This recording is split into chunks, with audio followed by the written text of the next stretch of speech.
Coming up next is Dr. Kimberly Taylor. Here's your chance to talk about what matters to you.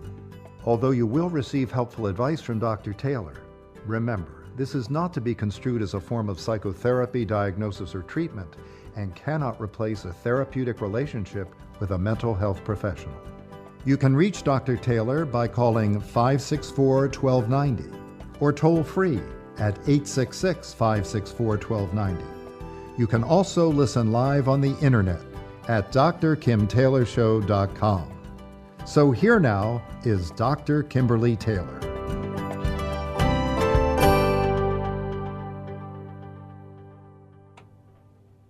Hello. I have a question for you. Are you secretly depressed? Do you feel like you have lost your vitality and excitement for life and nothing brings you real joy anymore? Do you feel like some days you're going through the motions, but it feels like you're moving through molasses and everything is slowed down and just takes more effort? Or does your life feel dull and unexciting with no hope for a future that will be different? Do you self-medicate to deal with your feelings and then tend to numb out with alcohol, drugs, gambling, eating too much, sleeping too much, watching TV or playing videos too much? Today, according to the National Institute of Mental Health, an estimated 26 million adults suffer from depression during any one-year period. And low-grade depression, or dysthymia, is one of the most common ailments on the planet, but one of the least likely to be diagnosed because many people don't even recognize that they have a condition that can be treated very effectively. Sometimes comments from those suffering from some degree of depression may sound a bit like this. Every day I have to pretend that I am okay. I have learned to hide my true feelings. Now, the moment I wake up, I wear a happy mask.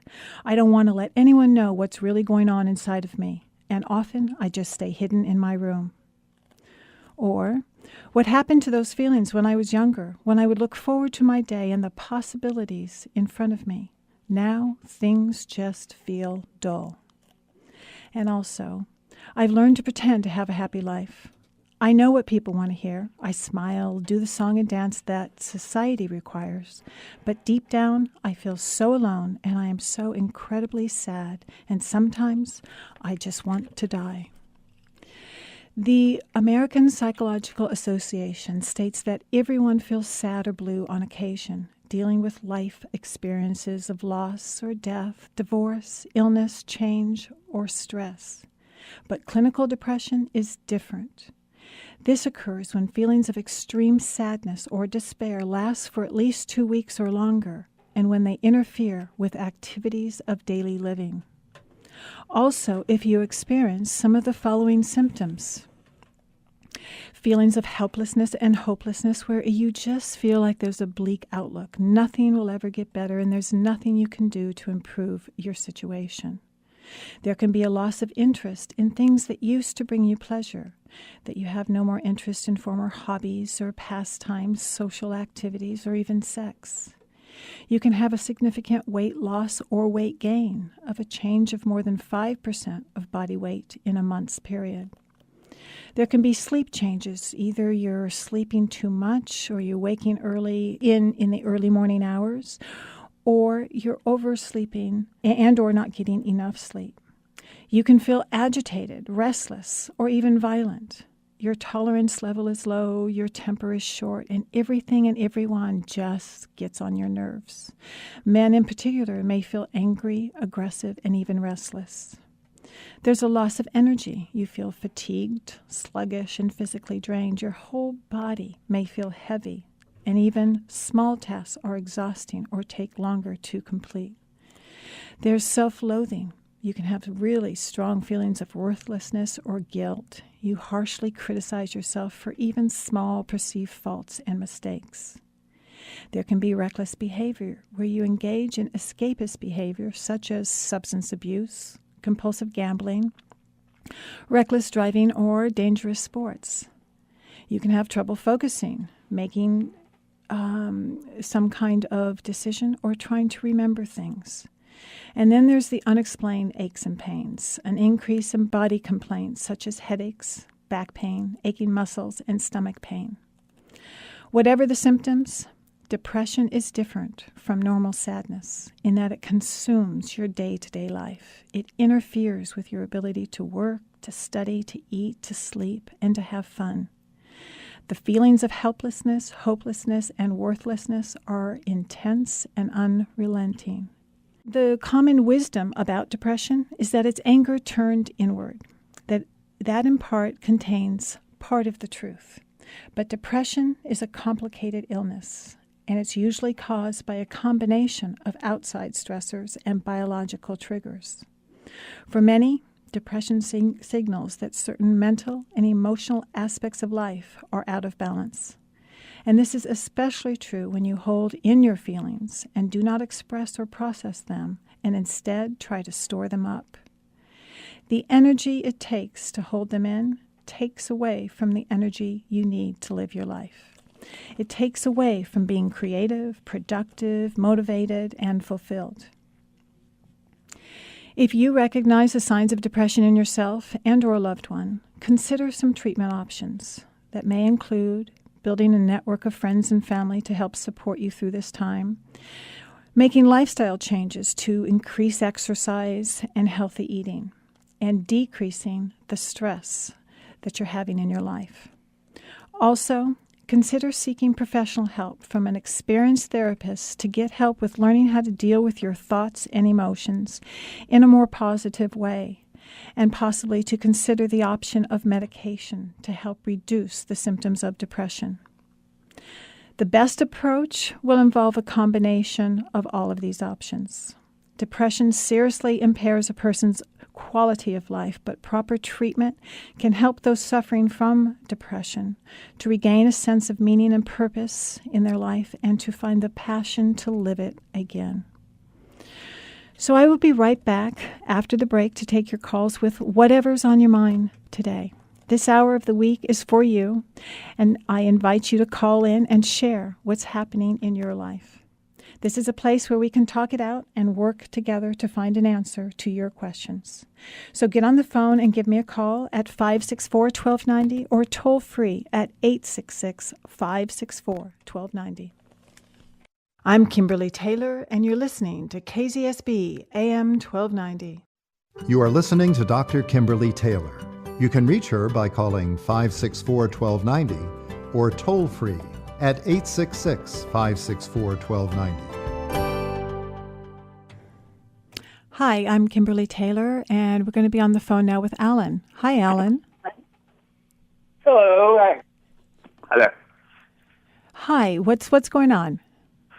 Well, I was listening to your introduction there. I think I have almost every symptom there is of depression to some point, you know. Mm-hmm. I'm almost 63 years old, and my work is I'm working about 1/3 of what I used to work. Mm-hmm. I'm a freelance contractor, and there's just not that much work there, and if it is, it's for younger guys. So that's where I'm at. Okay. And how long has this been going on? Oh, I guess it's probably going on a little bit each year, you know, for the last 4 years or so. Okay. Something like that. Okay. And you said that when you heard the opening that it felt like you had all of the symptoms that I was describing. Yes. How long do you feel that those have been going on? Well, off and on, you know, it gets off and on for probably a year or so. Okay. And they probably would be peaks and valleys of each one, you know, but okay. Sometimes I lose interest in other things. And I have been a bad sleeper. I drink too much, or I eat too much. Okay, but let me ask you a question. Do you feel like you're sleeping too much or not sleeping well or drinking too much or eating too much because of your work? Do you feel like it is that if, in fact, your work was going well, that these things wouldn't be happening? Yes, pretty much. Yeah, when my work was going well, everything was pretty much fine. Okay, pretty much. But what does that mean? What else were you feeling?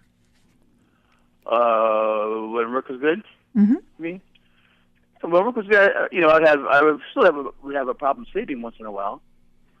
but I've been to the doctor several times for that, and I've been on antidepressants, but to take at night, and it helps me sleep, and it's just something that I can take regularly without having to increase the dosage. Mm-hmm. Okay. So you actually currently are on medication? Yes. Okay. Do you feel it's helping? Oh, yeah, it helps me sleep a lot, yes. Okay. Do you feel it's... Like I'm a borderline insomniac. Okay. Do you feel it is helping any of the other symptoms? I suppose, yes, I suppose could be worse, but yes, I suppose it's helping some. Okay. So part of the problem and part of what it sounds like this stems from is the fact that you're not working and you're feeling like the future is looking kind of bleak. Yes. What does that mean to you as far as what you have been doing? Is it that the jobs are not there, that you need to make a change in what you do? Well, I did scale down. I sold my big house and bought a smaller house. Two of my kids are through college now and married. I still have one living at home. So we scaled down, so my overhead is not near where it used to be. So I'm pretty much okay working somewhat less, but I'm on the borderline now. I need to work a little bit more. And I'm not ready to quit working at 63 years old. Mm-hmm. Okay. Maybe it is time to look at what else can you do? How can you do what you do, but do it in a different way? Exactly. Okay. What are your thoughts about that? Well, I have some friends, they're in the business too as well. And just going by what they're doing, and they're all pretty much in the same sort of boat, Mm-hmm. And so I really don't know what else I can do. What are you doing about trying to brainstorm? What are the other ways? What are the ways to make income? Doing what you do, but just shifting it, changing it, and doing and using your skills, but in a different area. What is it that you're doing right now? I'm a cameraman. Okay. Are there any other possibilities about doing that skill, but going after other clients and different clients? Yes, I've thought about that too, and I've even thought about weddings and still photography or something like that even, Mm-hmm. Okay. And what would it take for you to get into that, to start that process, to to reinvent yourself in this new area? Well, pretty much I think what we need to be is learning how to edit. Mm-hmm. And I've always been a cameraman, and that's what I'm through with the shoot. I just pass it on to the producer, and I move on to a different job. Okay. Or a different show. Okay. So if you were to learn more about editing, what would you need to do? Go back to school or? I think we need to take probably local classes. Okay. And get a new computer or update my computer. Okay. It would be a small investment, of a few $1,000s. All right. So the truth is that you are seeing that there are ways out, that what needs to happen now is that you need to change what you are doing and just change perspective, do something new, and create the change that you're saying that you actually do need to make at this time in the business that you're in. Exactly. Doing that, Alan, is going to help you feel better about yourself. To be able to take some control over the parts that you can control will help you to feel more empowered, and each step that you take will make you feel better and better about yourself. Right. Just by just doing it would probably feel better. Absolutely. It is the not doing it. It is staying stuck. It is getting scared that is creating all of the depression because you're staying in your fear. Right. Okay. Because sometimes it's like I'm also on the verge of panic, Absolutely. But what you need to do is to take the first steps, to let yourself adjust that you do need to make a change now.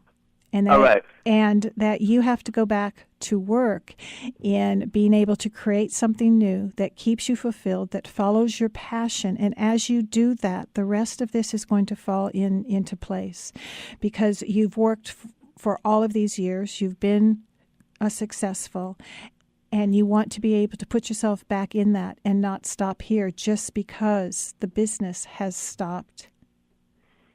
Correct. Take the skills that you already have, make this shift, take some steps, and the rest will probably work itself out. All right. Okay? I will. All right. Take care. I'll keep you informed.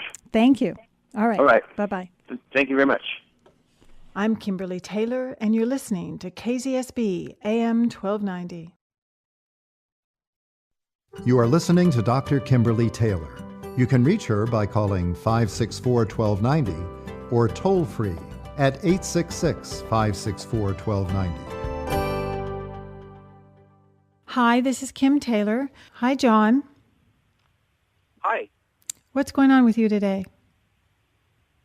I'm basically feeling depressed and not sure how to dig myself out of it.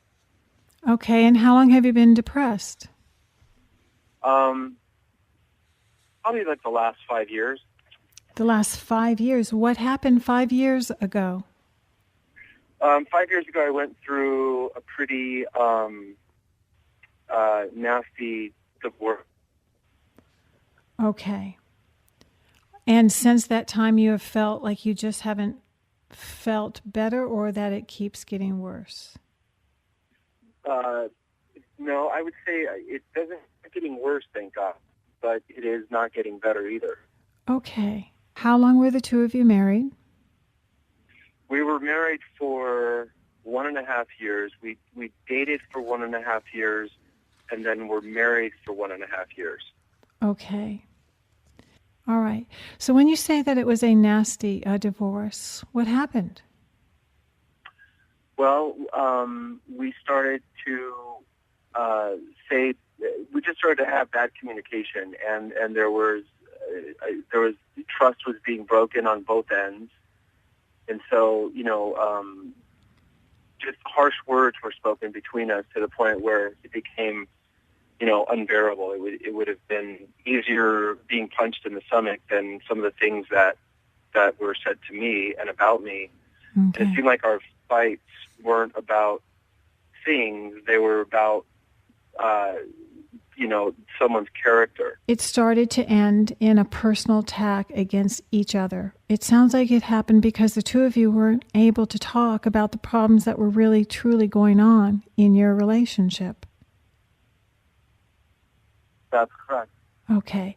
So at the time that you were married, each of you were not able to really go beneath the surface and to share with each other the truth of what was going on. What were you unhappy about? I was unhappy about there was a disconnect that we were hoping wouldn't exist because of our age differences, because my children are grown and her children are very small. So what was happening was I was sort of left out of the picture. I would work 60, 70, 80 hours a week at times and then come home and hope to have a wife waiting for me, but instead she was already exhausted from the kids, and there was basically nothing left for me. And I just felt cheated. Okay.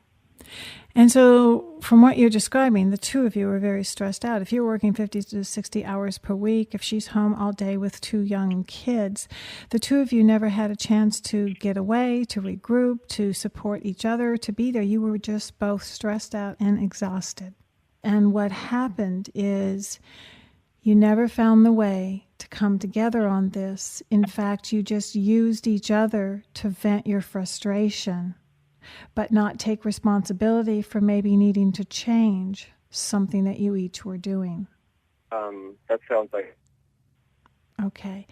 And so these personal attacks, it sounds like they went on from both sides, but you're left feeling depressed because...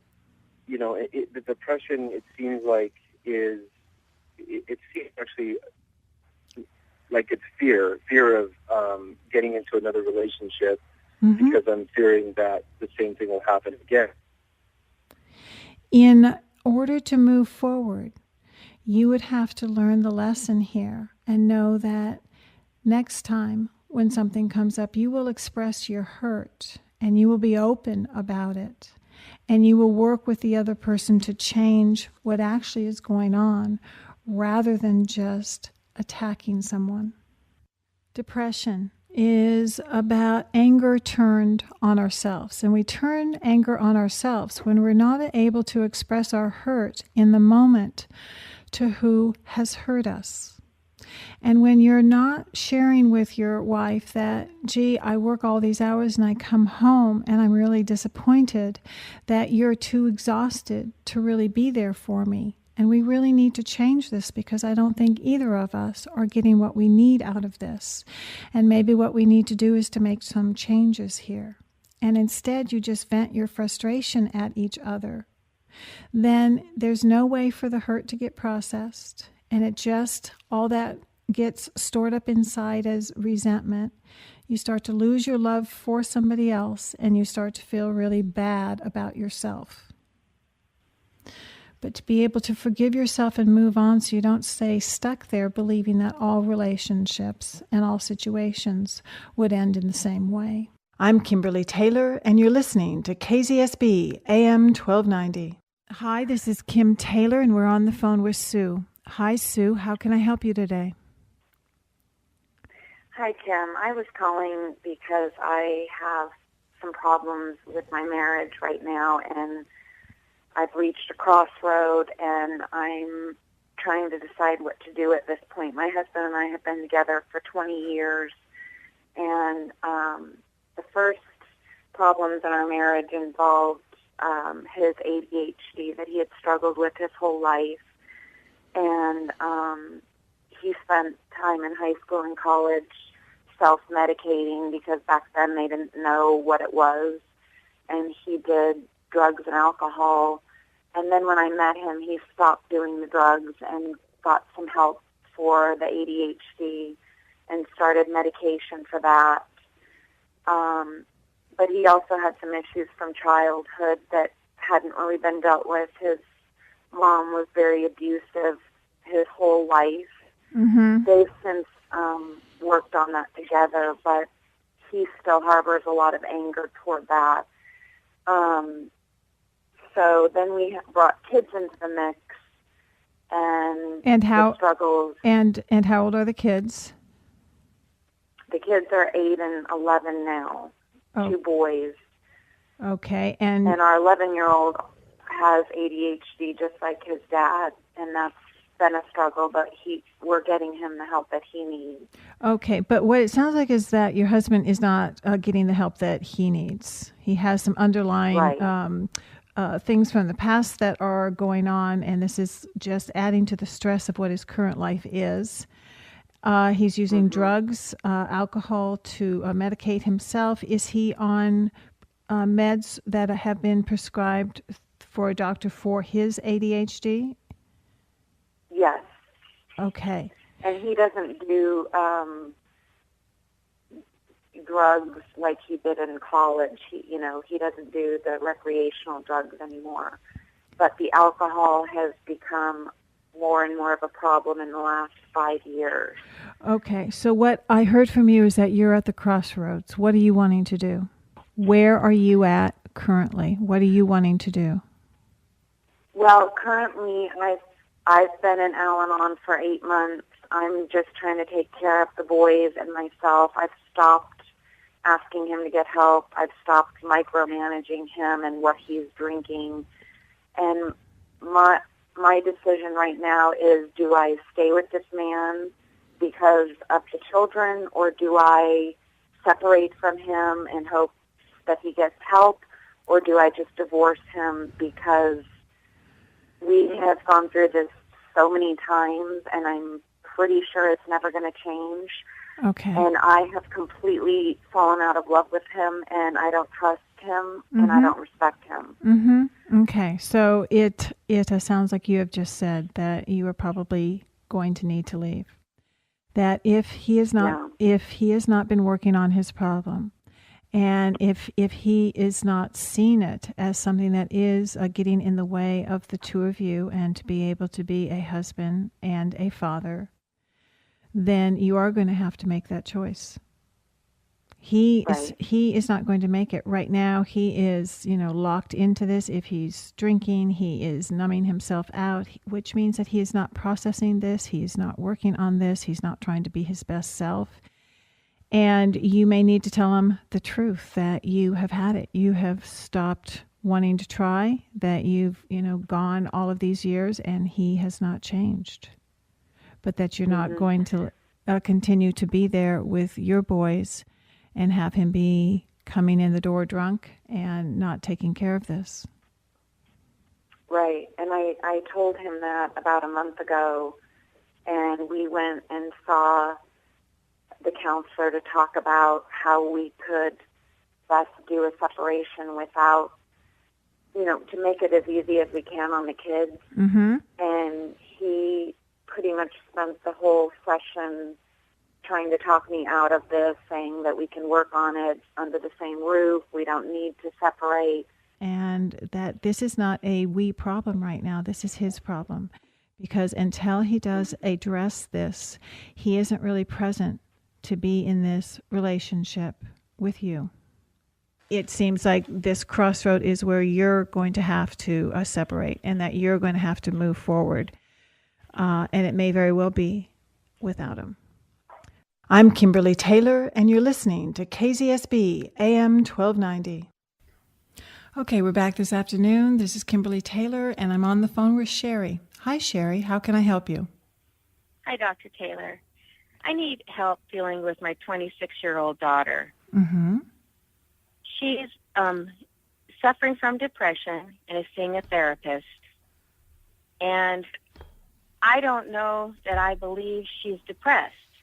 It seems like she's using the depression more as a manipulation than an actual problem. And how does she manipulate you with this?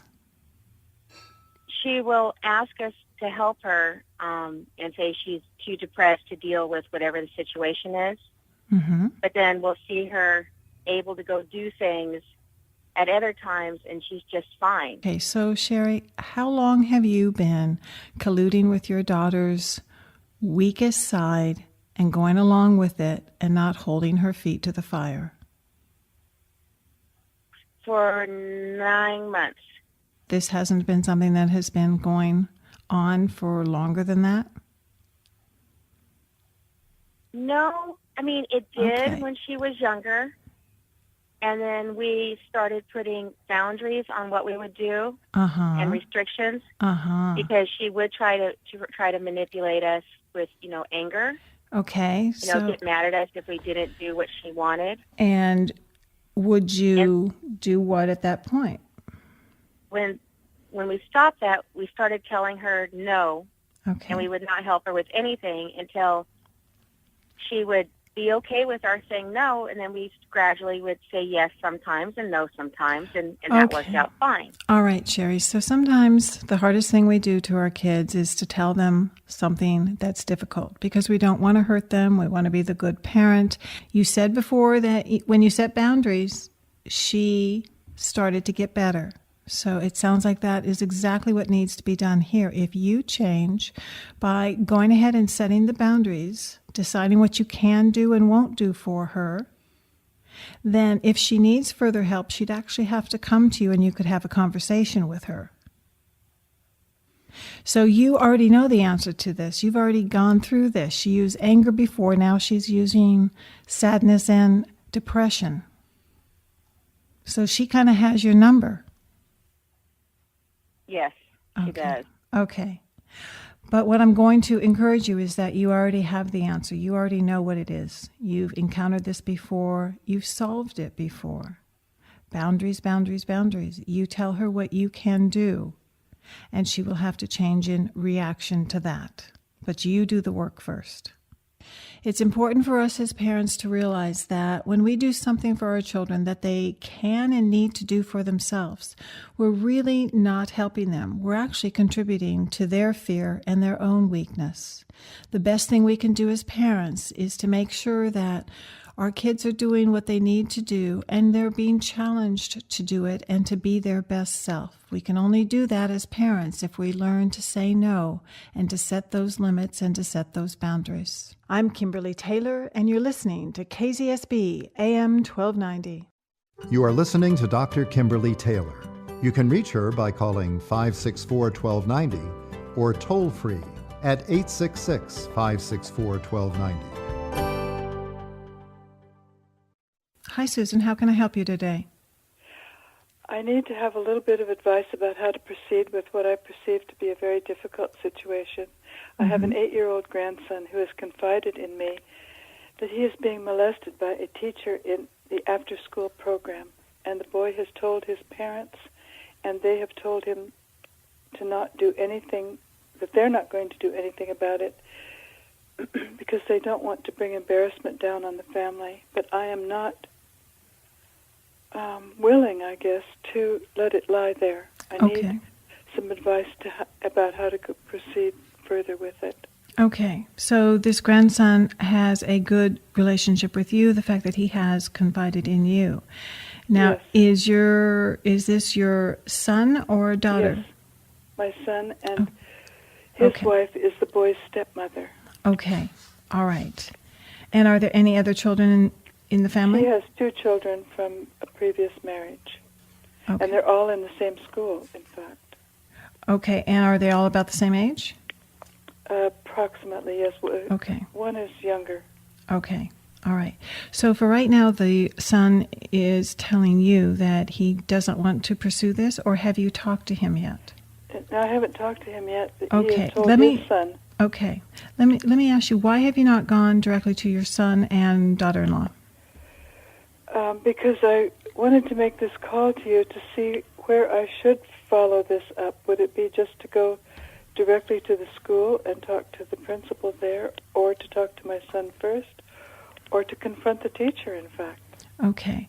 When a young child comes to you and tells you that something like this has happened, we need to put the child's interest up front. So I would suggest that you do go to your son and daughter-in-law and let them know that their child, your grandson, has come to you with this, and that you are going to pursue this, but you would like them to go along with you, to go as a cohesive unit, so that the 8-year-old knows that there are adults there that are going to protect him. That would be number one.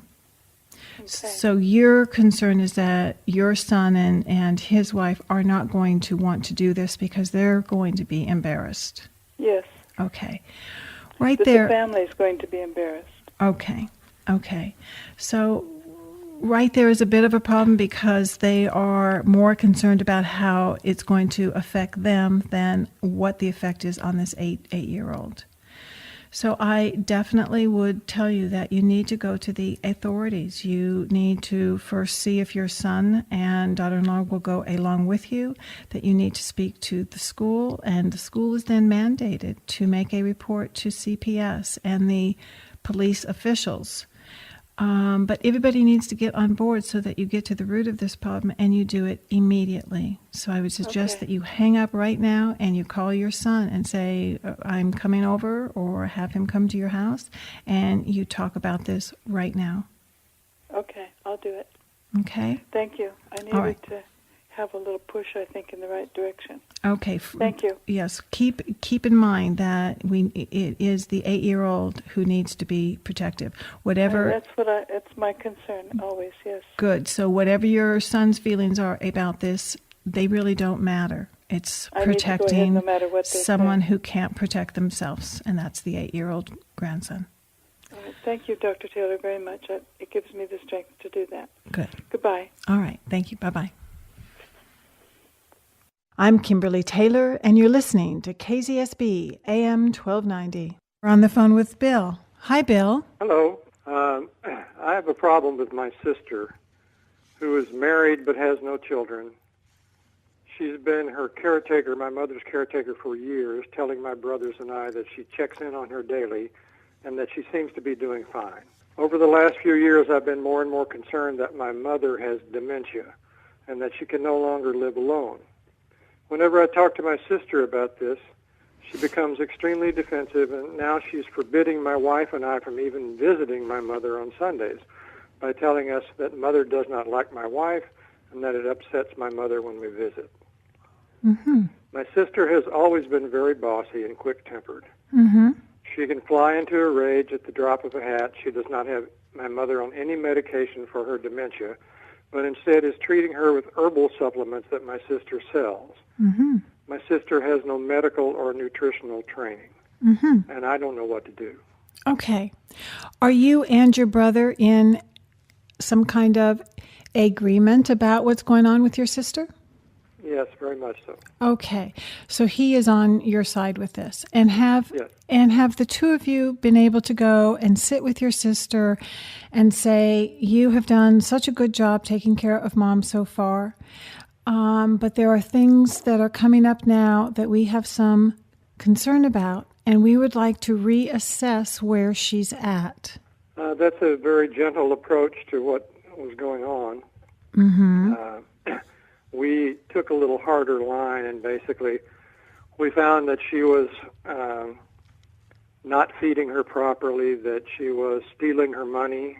Okay. So we basically fired her and said, we're not going to talk to you anymore, and you should not have any contact with my mother. Okay. And has she backed out? Yes, she has. Okay. Because what you are describing now is elder abuse, that she is not caring for your mom properly, that she's stealing from her. So she obviously cannot be the one that is taking care of your mother. What have you and your brother chosen to do about her care? We have essentially told my sister that she could no longer visit my mother, and we did this as a group. And we put my mother into a nursing home in Little Rock where my brother lives. You have done all of the right things, that you took the care out of your sister. You actually did put your mother in a place that she could have care and people there who are going to watch her and take care of her. What is the problem that you're still having with all of this?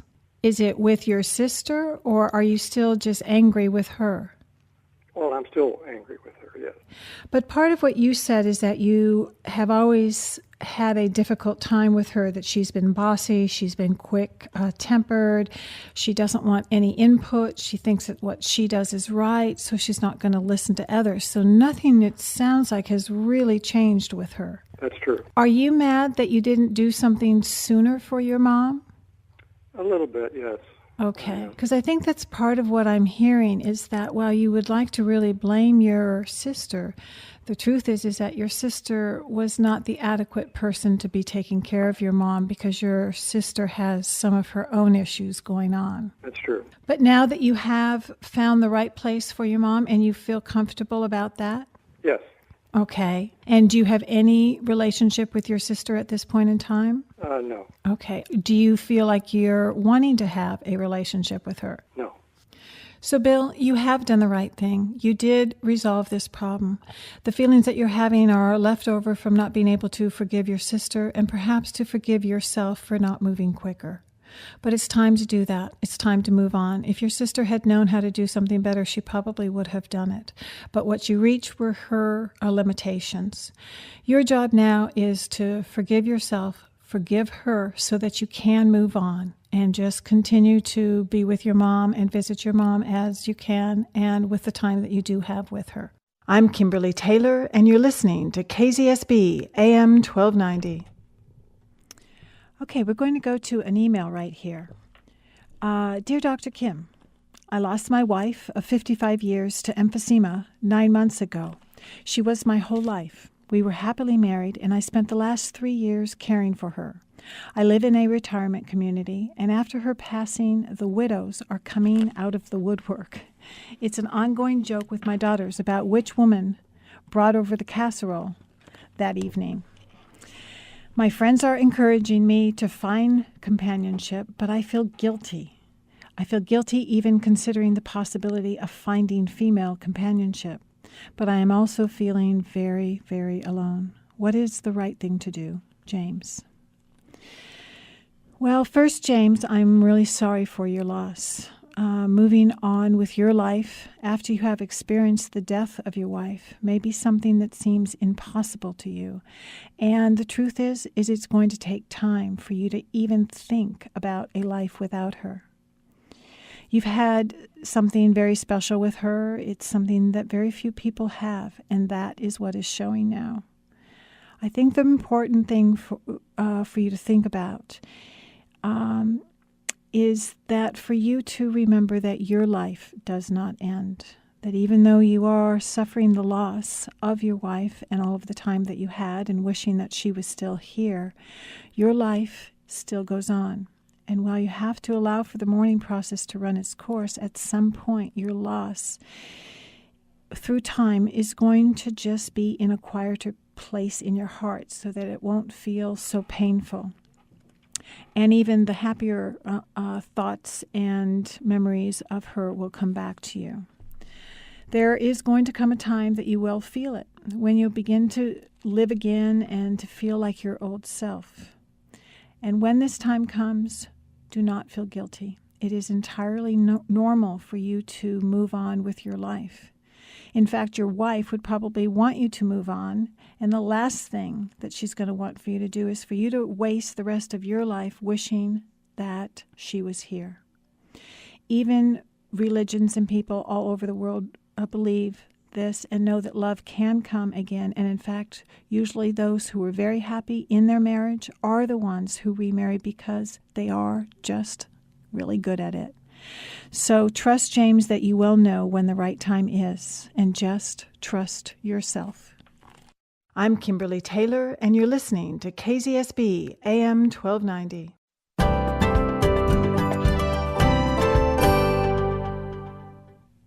Today we've been talking about depression, having the blues. And everyone feels sad or has the blues from time to time. And this is very normal and part of the ups and downs of life. But you may be suffering from depression if your feelings of emptiness and despair just don't go away. Depression makes it tough just getting through the day. But no matter how hopeless you feel, you can get better. The first step to overcoming the problem is to understand the signs, the symptoms, and the treatment for depression. You have many treatment options, but what will work for one person might not work for another. So no one treatment is going to be appropriate in all cases. But here are some of the options. First, ask for help. Even though the thought of tackling your depression seems overwhelming, don't panic. Feelings of helplessness and hopelessness are part of the depression, and it's not really the reality of what is going on. It doesn't mean that you're weak. It doesn't mean that you can't change, but the key to recovery is to start small and ask for help. Get a strong support system in place that will speed your recovery. Don't isolate. Reach out to others, even if you feel like being alone. Let your family and friends know what you're going through so that they can support you. The other change that you can make is a lifestyle change. Getting regular exercise and sleep, eating more healthy. These are all going to help to boost your mood. Also, managing the stress in your life. Figure out where you're feeling it and take steps in order to change that. You can practice some relaxation techniques, even yoga. Find help in helping to challenge the negative thought patterns that you are locked in. Something else that you can do is that many people lack the skills that you need to manage stress and to balance your emotions. Building skills that can give you the ability to cope and bounce back from adversity is what's going to help you. So in other words, learning how to recognize and express your emotions can make you feel more resilient. Then the other option is to seek professional help. Therapy can work when you allow it to help you sort through and get to the root of your depression. It can help you to understand why you feel a certain way, what the triggers are, and what you can do to stay healthy. Therapy gives you tools to treat depression from a variety of different angles, and it really teaches you practical techniques on how to reframe negative thinking and to employ some skills to combat your depression. And then the last one is a medication. This can also help to relieve the symptoms in some people, but they aren't a cure, and they come with some drawbacks of their own. So you have to learn the facts about antidepressants and weigh the benefits against the risks. And you can do this through a physician or a therapist to help you make a more informed and personal decision about whether medication is right for you. Being informed and learning about your options will help you to decide what treatments are most likely to work for you. So please join me next week, next Thursday between 2 and 3, when I will be back here to answer your questions. Remember, this hour is for you. You can also listen to the program through live streaming on the internet by going to drkimtaylorshow.com. You can email me with your questions at drkim@drkimtaylorshow.com. And don't forget to join the conversation on Twitter at Dr. Kim Taylor Show. And lastly, listen to the rebroadcast Thursdays at 10 p.m. and Sundays at noon. In closing, I want to thank Richard Dugan, he is our engineer, and of course, Sandy Jacoy, who is our screener and the first person you speak to when you call in. She will be here to help you form your questions and to get you ready to come on live with your calls. So, until next week, don't forget, nobody else has to change in order for you to get better. Take care.